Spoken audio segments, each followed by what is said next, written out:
and I approve this message. Oakland Raiders, Oakland Raiders, Oakland Raiders. Just win, baby, win, baby, win, baby. We are the Oakland Raiders, Oakland Raiders, Oakland Raiders. Just win, baby, win, baby, win, baby. Don't need no invitation. We are that Raider Nation. We rock that black and silver. We make them shake and shiver. We make them reconsider.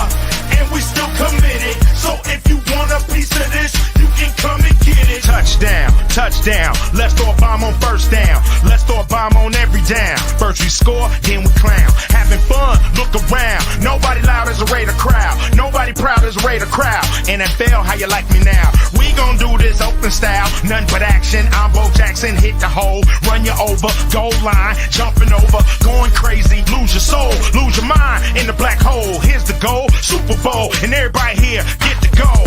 Don't need no invitation. We are that Raider Nation. We rock that black and silver. We make them shake and shiver. We make them reconsider. And we still committed. So if you want a piece of this, you can come and get it. Oakland Raiders. Raiders! What is up? What is up, Raider fam?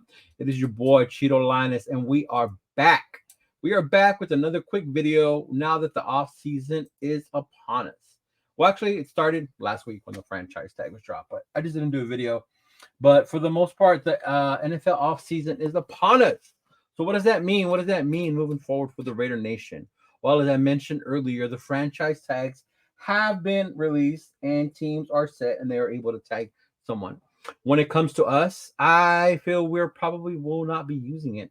I know last year was a big thing was with between us and Josh Jacobs. I, for one, I'm a huge Josh Jacobs fan. I love Josh Jacobs, but I'm also not going to be paying him no $14-15 million a year. So with that being said, the Raiders have opted not to tag Josh Jacobs as of now and are currently in works of coming up with a deal that will be beneficial for both parties. Now, with that being said, I know a lot of people are on the opposite end of things. Why are we going to spend this much money on a running back when one, we can either draft one or there's other running backs that we can get out there for cheap? Now, with that, I'm going to say this. Josh Jacobs has proven he can get it done. He can get the job done with his team. Now, I'm not saying we got to go out there and pay him McCaffrey money, but also at the same time, we know what we have with Josh Jacobs. You never know what you can be getting with these other running backs. I know before last year, before his emergence, Zeus, a lot of people were talking crap about Zeus. Like, where's Zeus? Where's Zamir? Why did we waste a draft pick on him? And then he had the great emergence he did towards the end of the year for us, which I think would also be beneficial in helping Josh Jacobs and be able to be more successful in the fact that he wouldn't have to carry the load the way he did when Josh McDaniels was here and the year that he led the league in rushing. One other thing would be I would like to see was with the increase in the in the salary cap. You know, the Raiders are sitting pretty good right now in about 45 million in salary cap. We do have other needs, but I think with the increase in the salary cap, there has been reported an additional 30 million would be added to salary caps, and with the release of hopefully Renfro coming up as well, you know, being able to free up that money. And then Jimmy G, with what happened with him as being free of that money, it'll free up some more money. Hopefully we will be able to get some type of deal done with Josh Jacobs. I don't know about you, but I would not be mad if we ended up paying him like, I don't know, somewhere between 8, 10, 11 mil per year, you know, with incentives based on his performance. You know, we know he can get it done. We know what we have with Josh Jacobs. He's a hard runner, definitely a Raider. So that is definitely something I would hope is in the works and that we are able to keep him with the Raider organization. I know some people push back and say, well, remember Telesco, the whole Eckler thing. Yeah, well, that was in LA. That was the Chargers. Eckler's not Josh Jacobs. And I don't care. You can sit here and argue with me all you want. You may think Eckler's better than this. Eckler was more of a passing type running back. Definitely not Josh Jacobs type. To me, maybe I'm just a Raider. I love Josh Jacobs. I think he should be with us. He should end his career. He's not that old yet. He is older, but he's not over 30 yet, which is when running backs tend to decline and go downhill. So for the most part, to me, it makes more sense that hopefully we can get a deal done and Josh Jacobs stays and remains and continues to be a Raider. Now, with that being said, today is the NFL Combine. NFL Combine. What does that mean? What is the NFL Combine? So if you don't watch college football, and I know a lot of people don't, which is okay, doesn't mean you don't know or you're not going to know who these players are. But if you want to be able to get a closer look on who they are, a lot of these players that a lot of us are talking about, then the combine is a good place to be able to look at them as well as go online on YouTube and maybe look up film on said players.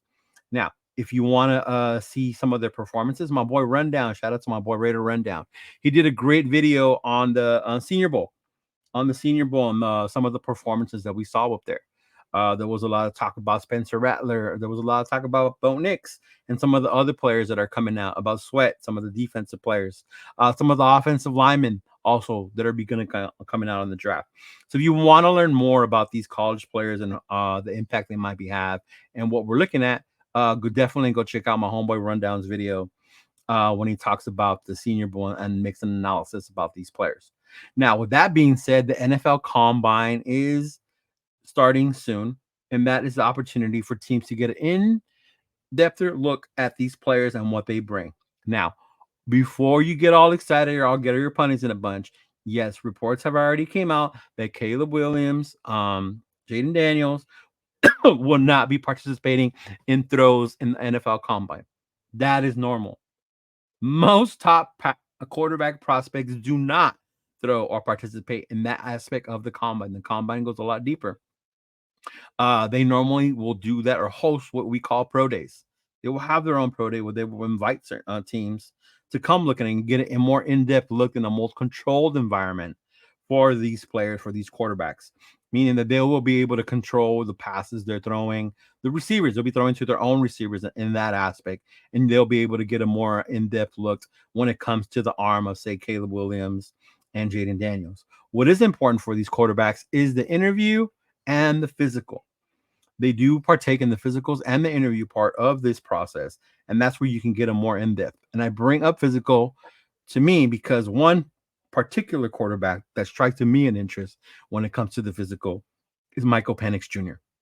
Now, Michael Penix Jr. was one of the highly coveted players coming out of college this year, but has a lot of question marks regarding his injury history. If you are not aware, Michael Penix Jr. does have injury history from when he played at Indiana. I believe it was ACL issues. He did complete the entire past offseason with Washington injury-free. Had a great season. He did lose in the national championship to a great defensive team in Michigan, but he did have a great year. And if you watch the game against Texas, you saw some of the great throws and the accuracy that he has in his arsenal. If you need to look up more film, look up the games he had versus Oregon. Great shootouts between him and Bo Nix. Some of the great games that he had where Michael Penix was able to put the team on his shoulders and lead them to the Pac-12 championship and into the BCS championship for college. But yes, Michael Penix is one of the ones that I'm very interested in see how he does in the physical and how his medicals come out. Because one of the things that also comes out of the draft, the combine, is player stocks can go up. If you recall last year, Anthony Richardson. Anthony Richardson was, I believe, with quarterback for the Florida Gators, right? Was said to be coming out way too early, very raw, needed more time. But after the combine, his stock increased. Well, why did his stock increase? Because of the physical specimen that Anthony Richardson displayed that he was at the combine. Anthony Richardson came in, turned a lot of heads, raised a lot of eyes, a lot of eyebrows, and got the world's attention on him and got himself hyped up and pushed up to one of the top quarterbacks in last year's draft. So that can also happen within the combines. Also, person's stock can drop. If you recall last year, the Chicago Bears were set to draft Jalen Carter at number 1. Everyone had Jalen Carter going number 1 to the Chicago Bears until the incident occurred last year where he had to, one, leave the combine to go handle some legal activities that took place back in Georgia, where there was an incident with a former player of his and coach had unfortunately lost their lives. And Jaden Daniels was not Jaden Daniels, sorry. Jalen Carter was brought back to discuss and we'll figure all that out, in which they did. But that did impact a lot of Jalen Carter's draft stock. Going from number 1, he no longer was the number 1 pick. Chicago traded that pick to the Carolina Panthers, in which they took Bryce Young, and Chicago went down. And Jalen Carter dropped to the Philadelphia Eagles, which, if you ask still a bunch of Raiders, was a mistake because he was available to us, and we moved forward and still went with Tyree Wilson. A lot of the speculation was character issues as to why the Raiders wouldn't take him because we are in Vegas, and a lot of the trouble that has already come to some of our draft picks with being in Las Vegas. So those are the things to take into consideration with the combine, as well as the activities. One of the favorite ones, or my favorite ones, of course, is the 40. Who is the fastest? Who can run the fastest 40? On record, a lot of people will tell you, well, if I ask you right now, who's the fastest 40? People will say, well, it was Bo Jackson. Well, it was Tyreek Hill. Well, no, it's not actually. If you look it up on NFL.com on their app, yeah, you'll be surprised as to who the fastest 40 was. But anyway, with that being said, those things are taken into consideration. You have the 40, you have the bench press, and you also have agility and ability drills. Now, those are the ones I would be more particularly interested when it comes to the defensive line and offensive linemen. How quick they are on their feet, how they move, their jump, their acceleration, how they come off the line, the strength, how strong are these guys? How long are they? Do they have short arms? Do they have long arms? All these things are taken in consideration when looking into the big guys inside the trenches and what they can do. Now, nowadays, athletes are freaks of nature. They really are freaks of nature. These dudes are huge. They're insanely athletic. They're insanely mobile. So now being able to see this catch this information on the NFL Network is actually quite fun. If you're actually quite interested, I would tune in probably around Thursday. After Thursday is when they start to bring in the players. A lot of the players will start to be out there and doing these drills and doing these activities of that nature. Now, I'm not going to tell you it's the exciting thing you're going to watching on Sunday on football. It's not. It's basically just the NFL Network broadcasters out there just talking to you, watching their times, recording them, the drills, and you'll be seeing them. So it's not highly exciting, but it is something you can look into to get a good look at these players and the players you might be interested in, or even the ones that are being mentioned out there. A lot of the names that are being thrown out there for the Raiders to draft or possibly look into. You could become more familiar with them if you don't watch college football. Now, one thing that I also want to bring up is NFL grades. NFL grades for prospects, these can vary depending on who you are. A lot of people vary, and not one person is more right than the other. When it comes to NFL grades and what these guys can do, we're all guessing, and hoping based on what we see on how it's going to translate over to the NFL. And they're not always right. They're not always wrong. They're not always right. There's no such thing as a guaranteed can't miss pick. And I think that's one thing people need to be made aware of. Like we say, yes, trade for Jaden Daniel. Yes, go after Caleb. They're guaranteed. There's no such thing as a guaranteed pick. If you don't believe me, go look back at one of the drafts. One of the more famous drafts is the Peyton Manning Ryan Leaf one. A lot of discussion, a lot of debate over who was going to go first and who was going to go second. And there were people out there who actually who felt that Ryan Leaf was the more overall better pick at number one at quarterback. The Indianapolis Colts stayed with their pick. They took Peyton Manning first. Ryan Leaf went second. And if you're not familiar with Ryan Leaf, go ahead and look up some of the videos and you can see what happened with his NFL career. Another incident where this occurred would have been back in the draft where Aaron Rodgers was taken. And back in that draft, there were just two coveted quarterbacks that were going to be the ones that were top, and that was Alex Smith and Aaron Rodgers. The 49ers went with the number one pick with Alex Smith, passing on Aaron Rodgers, and Aaron Rodgers slid all the way down to the middle of the rounds where the Green Bay Packers took him. And if you think that for 1 second people will not go back and flip and change their mind where the 49ers wish they would have taken Aaron Rodgers, you're crazy. So that's just one of the things to be made aware of. These are all just best guess, what we think is going to happen based how it's going to translate what we see on film. And people are going to have differences of opinion. Some will say they are right. No way they're wrong. I'm not saying that for whatever reason, but that doesn't necessarily mean everybody's going to be right. You're all entitled to what you're going to think or how you're going to feel about certain players. Some of us will lean more towards players that come from the schools that we like, why we should take them. I have friends, because we are from LA, LA Raider fans. They're USC fans. Some of them are dying saying if we do trade up to number one and pass on Caleb, we're insane. They don't care that if they have this connection between Jaden and AP.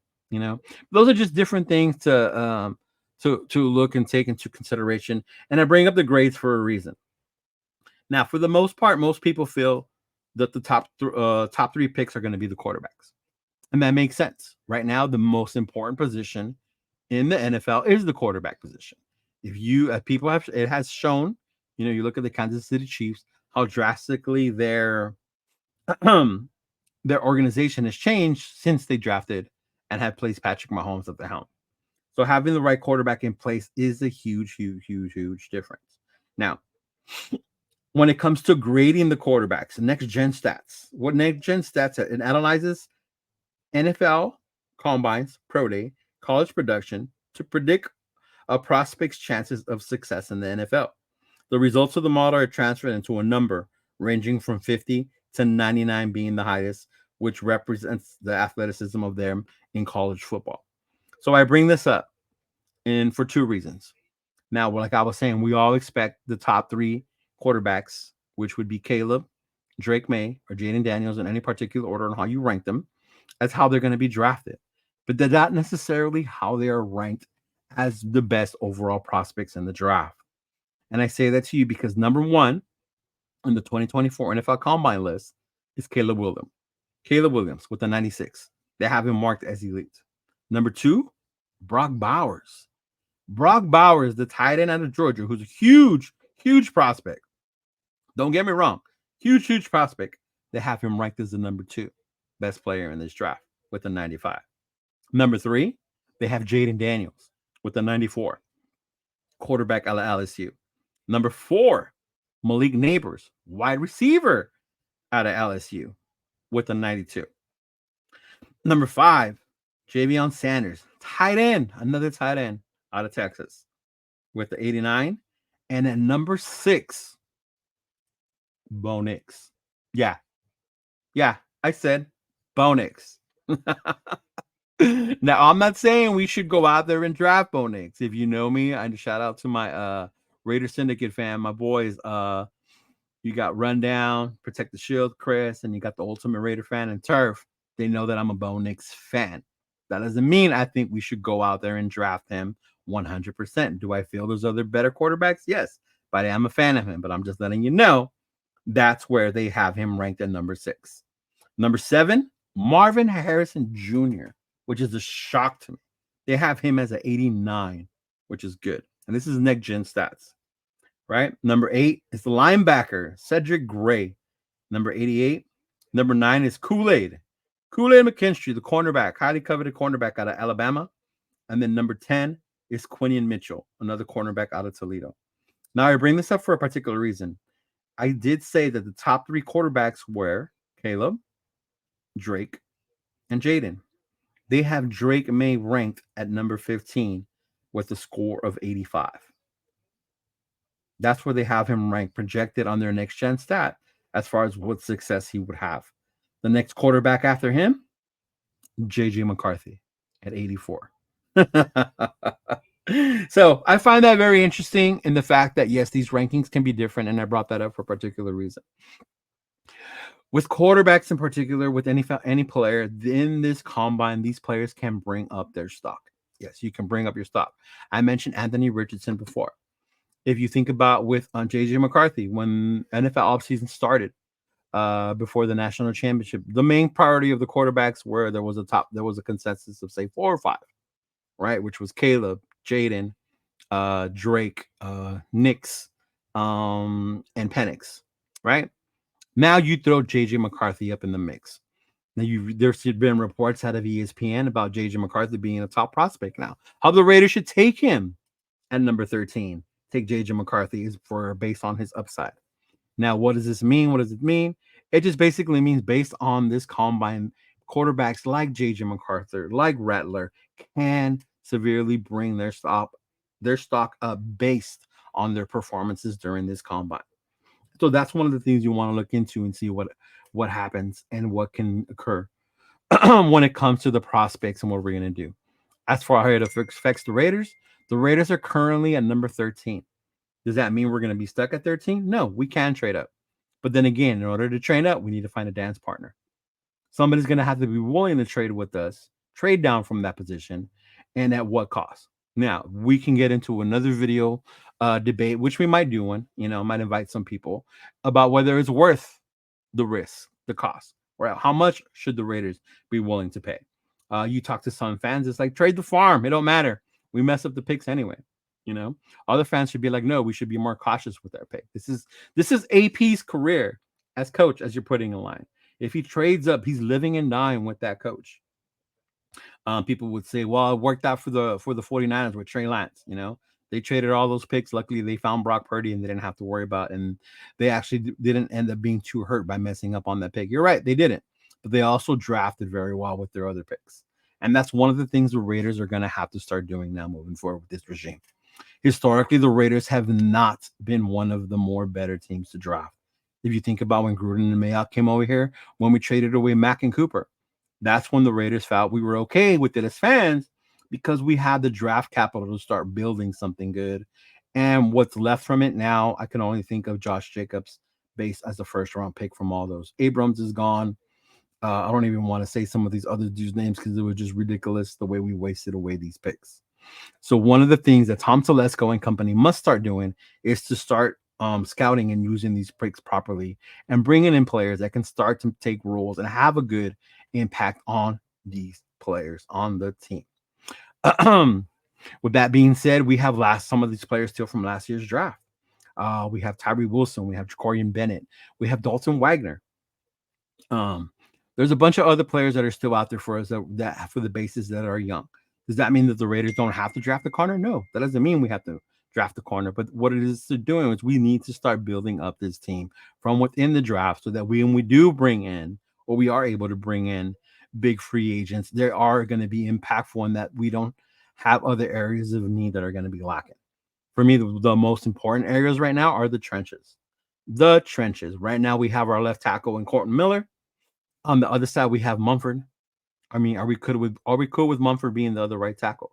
Illuminor is up for discussion. Do we bring back Illuminor? I think we do. I say we bring back Illuminor. When it comes to the interior lineman, that is my biggest question, right? Do we move Parham to center? Do we draft the center? Do we get more guards? Or do we get these guards? Do we get them in free agency? Do we get them in the draft? So these are the things the Raiders are going to have to look at and see what they're going to be able to do with their picks. Also on the flip side is defensive tackle. You have a great list of defensive tackle coming out of free agency, but there's also a bunch in this draft. So the Raiders have to really sit back and do their homework and be smart and add these pieces to the team in order for us to be able to really make a run next year and make some noise in the NFL the way AP wants us to. So what are the Raiders going to do at 13? I don't know. None of us know. Right now, it's all just smokescreen, and for the most part, I hope they do keep coming out with rumors. The more rumors that come out, then the less you really know what we're doing. Okay? I think it's best that we wait and see what happens. Should we do the trade now? Do we do the trade now? I think right now it's too soon to go into and see the trade. Sure, you can talk. Sure, you can call and see what's it going to take for Chicago, or people have us trading with New England. New England seems to be an interesting spot for us to trade with, in that they're basically rebuilding. New coach, new regime. So putting in or inputting a new quarterback for them might not be the best idea for them at this point. Maybe stockpiling on draft picks, Also, others are saying maybe Arizona. Maybe Arizona is the way for us to go at number 4. But would number 4 be too late? So these are the things we don't know and what we're going to see moving forward going between now and the draft. So upcoming this week, we have the NFL Combine. You can, like I said, you can check it out on NFL Network. I myself will be doing a couple of videos. My boys from the Raider Syndicate, Protect the Shield, Chris, the Raider Rundown, Turf, will all be throwing out some stuff out there as well. Some of the thumbs that we might notice, that we might see, that we might think you guys can be able on the lookout for to see what might be more beneficial for the Raiders. With that, also, we got free agency coming up. Free agency is going to be huge for the Raiders, and that we are not in a bad position. Like I was saying earlier, we have about 45 million as of now. Hopefully, once we free up more of that money, we'll be closer to the $70 million range, in hopes that we can actually bring in some more talented players. Now, like I said earlier with the drafting, we have to be smart about that. The Raiders also have a history of overpaying for free agents and bringing in guys that don't have a huge impact on the team, or they end up being bust. So we must be cautious about that as well. Just because they have a big name, we have to take into consideration the age, where they're at, the upside between bringing them, or maybe even going younger with the lesser known players at that position, but with more upside to them. and also about where they're going to fit when it comes to the team. With that being said, one of the biggest areas is going to be a quarterback. I'm good with drafting a quarterback. That's going to be one more that we add to Aiden O'Connell, but we still need more. This quarterback room is very weak right now that we speak. The only quarterback that we have is Aiden O'Connell.